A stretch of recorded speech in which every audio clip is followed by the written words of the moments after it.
When Stanley came to a set of 2 open doors, he entered the door on his left. Yet there was not a single person here either. Feeling a wave of disbelief, Stanley decided to go up to his boss. Coming to a staircase, Stanley walked upstairs to his boss's office. Here's the door, just go.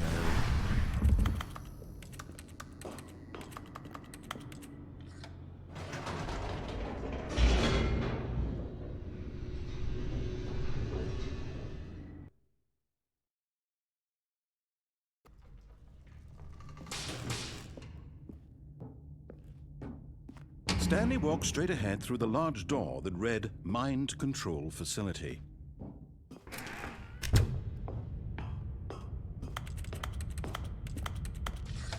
The lights rose on an enormous room packed with television screens. What horrible secret did this place hold? Stanley thought to himself. Did he have the strength to find out? Now the monitors jumped to life, their true nature revealed.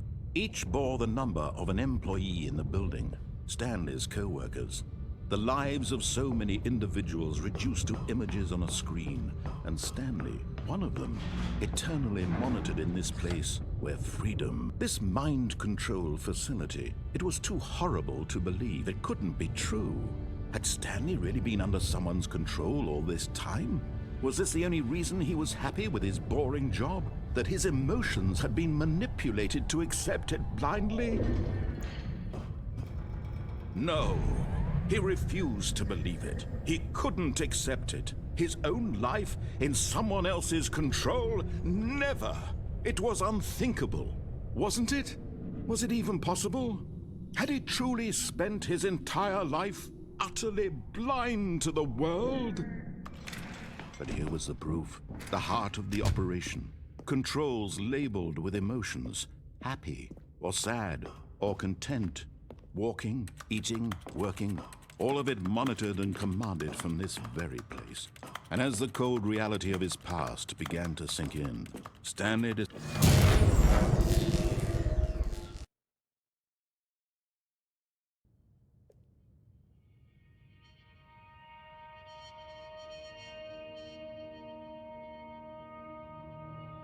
blackness and a rising chill of uncertainty. Was it over? Yes! He had won! He had defeated the machine, unshackled himself from someone else's command. Freedom was mere moments away.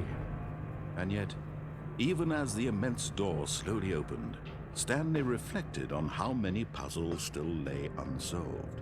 Where had his co-workers gone? How had he been freed from the machine's grasp? What other mysteries did this strange building hold?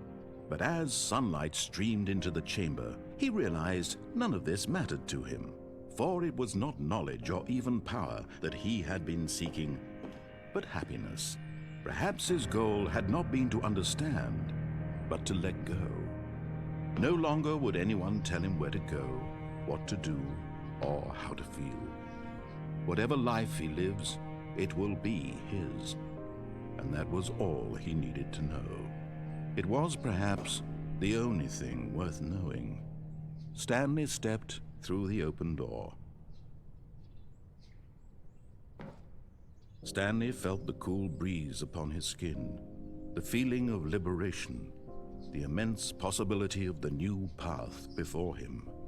This was exactly the way, right now, that things were meant to happen. And Stanley was happy.